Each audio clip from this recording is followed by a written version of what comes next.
बक्सर में आने का उद्देश्य श्रीमद् भगवत कथा के अलावा क्या था? सनातनियों को जगाना, सोए हुए सनातनियों को बताना और आने वाली पीढ़ी को बचाने के लिए दृढ़ संकल्पित होना।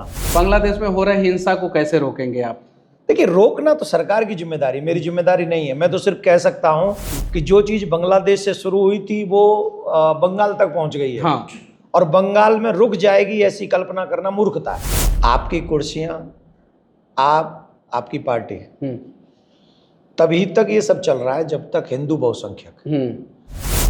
जिस दिन हिंदू बहुसंख्यक इस देश में नहीं रहा, ना तुम बचोगे ना तुम्हारी पार्टी। और ये बात हिंदुओं को समझनी पड़ेगी कि तुम्हारी रक्षा कोई नहीं कर सकता, तुम्हारी रक्षा तुम्ही को करनी पड़ेगी।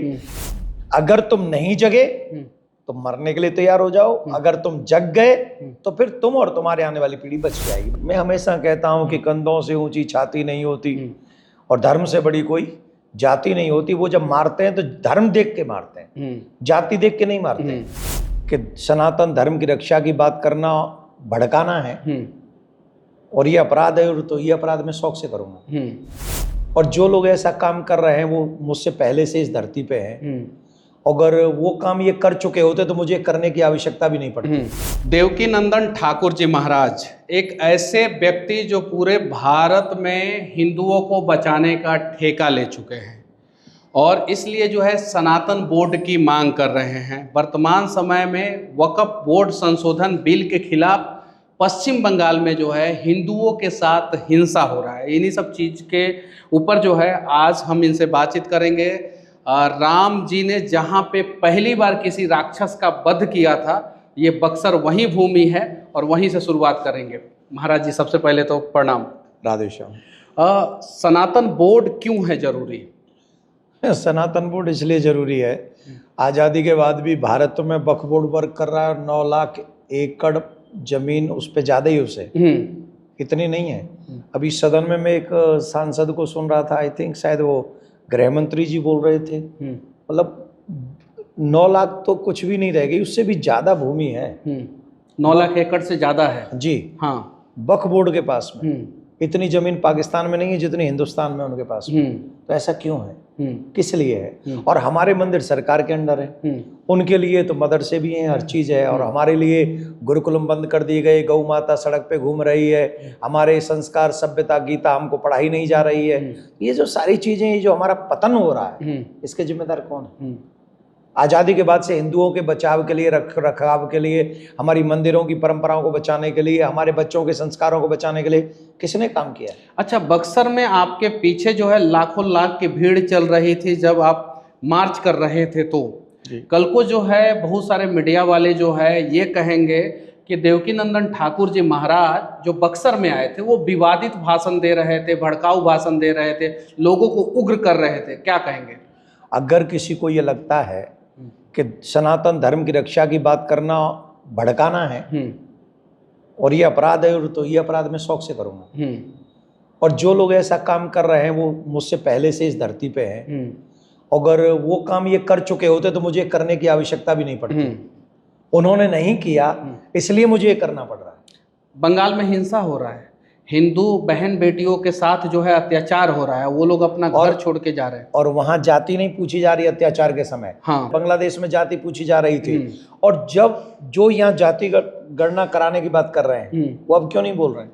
अच्छा, एक और विवाद जो है देश में जो है पूरे चरम सीमा पे है, रूह अफ़ज़ा वर्सेस बाबा रामदेव का शरबत, इस पे क्या कहना चाहते हैं? मैं इन सब मैं क्या बोलूँगा इस पे? हाँ। मैं तो ये कहूँगा कि हमारे ऋषि मुनियों ने हम सब के लिए ये जितनी भी चीज़ें हैं ना, ये सब अपने अपने हिसाब से चल रही हैं। जिसको जो चलाना है चलाएं। मैं तो सिर्फ इतना कहूँगा कि नींबू डालो, पानी बर्फ का जमा करो, हाँ, और नींबू डाल के अपने घर में शिकंजी बनाओ। तुम्हें जरूरत क्या है बाजार के कोको कोला, सोको कोला ये सब पीने की? जरूर। मैंने सुना एक व्यक्ति है फुटबॉलर, हाँ, रोनाल्डो, अपने बच्चों को कभी भी पेप्सी कोको ये नहीं पिलाता है। हाँ। और हम लोग नकल कर करके उन अंग्रेजों की हर उल्टी सीधी चीजें अपने चीज शरीर में डाल रहे हैं। जरूरत क्या पड़ रही है इन सब चीजों की? हमको अच्छी चीज पिए ना, लस्सी पिए, नींबू पानी पिए, और जो अच्छी चीजें उनका सेवन करें जिससे हमारा कुछ भला हो सके। बक्सर में आने का उद्देश्य श्रीमद् भगवत कथा के अलावा क्या था? सनातनियों को जगाना, सोए हुए सनातनियों को बताना और आने वाली पीढ़ी को बचाने के लिए दृढ़ संकल्पित होना। सारे सनातनी तो जगे हुए हैं, दिन में जगे रहते हैं, रात में ही सोते हैं सनातनी सिर्फ। अरे साहब मनीष जी, अब आप तो भुगत भोगी हो यार, तुम भी भुगत भोगी हो के इस बात को पूछोगे तो कितना गड़बड़ हो जाएगा बताइए। बांग्लादेश में हो रहे हिंसा को कैसे रोकेंगे आप? देखिए, रोकना तो सरकार की जिम्मेदारी, मेरी जिम्मेदारी नहीं है। मैं तो सिर्फ कह सकता हूं कि जो चीज बांग्लादेश से शुरू हुई थी वो बंगाल तक पहुंच गई है। हाँ, और बंगाल में रुक जाएगी ऐसी कल्पना करना मूर्खता है। तो यानी बांग्लादेश में तो आप नहीं रोक सकते हैं, सरकार भी नहीं रोक सकती है। अब बांग्लादेश से अपने देश बंगाल में आते हैं। बंगाल में जो है हिंदुओं का दुकान देख देख के जलाया जा रहा है, दुकान देख देख के, नाम देख देख के। अगर बगल में किसी मुसलमान का दुकान है तो उसे नहीं जलाया जा रहा है। यहाँ तक कि शिवसेना जो अभी विपक्ष में है, उद्धव ठाकरे वाला गुट, उसकी प्रवक्ता प्रियंका चतुर्वेदी ने साफ साफ कहा है कि हिंदुओं पे टारगेट किया जा रहा है। जो विपक्ष में इंडी गठबंधन में है उसके नेता आप बोलना शुरू कर दिए हैं कि हिंदुओं पे टारगेट किया जा रहा है। देखिए, मैं इस जितने भी सभी पार्टियों के नेता हैं, मैं उनसे आपके चैनल के माध्यम से एक बात कहूंगा।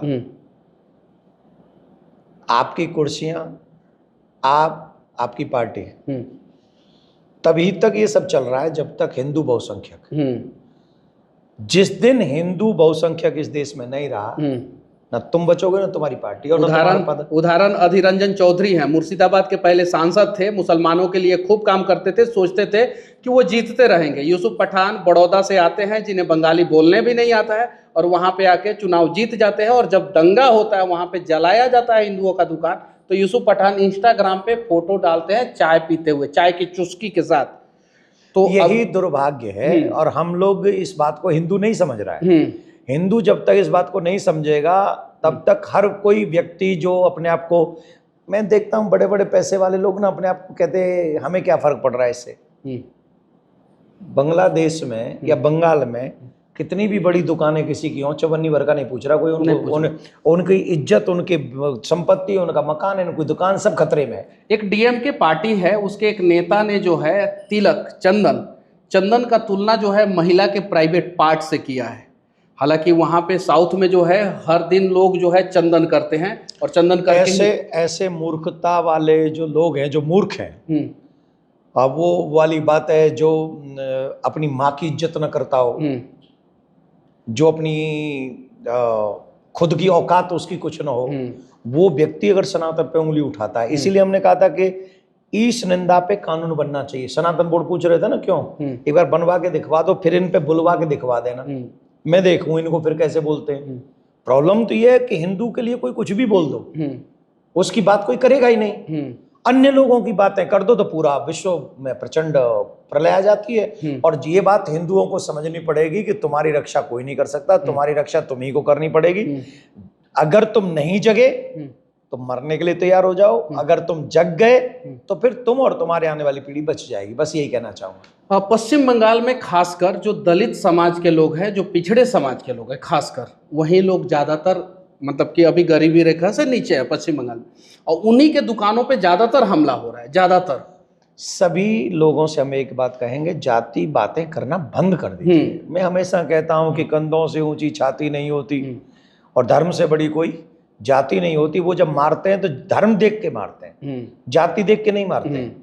और ये उन लोगों को सोचना चाहिए जो अपनी कुर्सी बचाने के चक्कर में, एक जाति का नेता बनने के चक्कर में हम हिंदुओं को डाइवर्ट करते हैं, डिवाइड करते हैं, हम लोगों को एक दूसरे से बांटते हैं। वो लोग इस देश के लिए सबसे बड़े खतरा हैं, जो एक जाति की बात करते हैं, दूसरे का अपमान करते हैं, और हम लोगों को आपस में बटवा के ये ऊंचे वर्ग का है, छोटे वर्ग का है, फलाने वर्ग का है, इतनी लड़ाइयां डलवा देते, इतना जहर घोल देते हैं कि जब दलित मर रहा होता है तो ऊपर वाला नहीं जाता, जब ऊपर वाला मर रहा होता है तो वो नहीं जाता, और आपस में सब मर जाएंगे तो रहेंगे वही छेद वाले लोग। दो राज्य, उत्तर प्रदेश जहां पे 60 से 70 हजार जो है राजपूत लोग इकट्ठा होते हैं, करणी सेना इकट्ठा करती है, वहां पे कोई हिंसा नहीं होता है।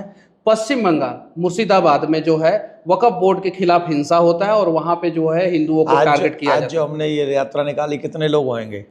1 लाख से ज्यादा थे। 1 लाख से ज्यादा लोग जब पैदल मार्च कर रहे हैं तो यहाँ एक भी पत्थर नहीं बरसा। नहीं बरसा। सबको हम लोगों ने कितने आराम से सब लोग गए। हाँ। तो हम ये बात मानते हैं कि हम सभी को सनातनी परंपराओं के दायरे में रह के, संविधान के दायरे में रह के हमें सनातन को बचाने का प्रयास करना है, और जो हमारे ऊपर आक्रमण करे उसे मुंहतोड़ जवाब देना है। जिस भाषा में जो लोग व्यक्ति समझते हो उन्हें उसी भाषा में जवाब देने का समय है। पत्थर की भाषा समझे तो पत्थर की भाषा समझाओ, गोली की भाषा समझे तो गोली की भाषा समझाओ, शास्त्र की भाषा समझे तो शास्त्र की भाषा समझाओ, प्रेम की भाषा समझे तो प्रेम की भाषा समझाओ। हमारे यहाँ तो कहावत है ना कि ईंट का जवाब पत्थर से। तो अगर पत्थर से नहीं देंगे तो हमारा मुंह टूट जाएगा। और गोली का जवाब, पाकिस्तान के बॉर्डर पे जब गोली चलती है, फौज क्या फूल भेजती है? नहीं, इधर से बम मारता है।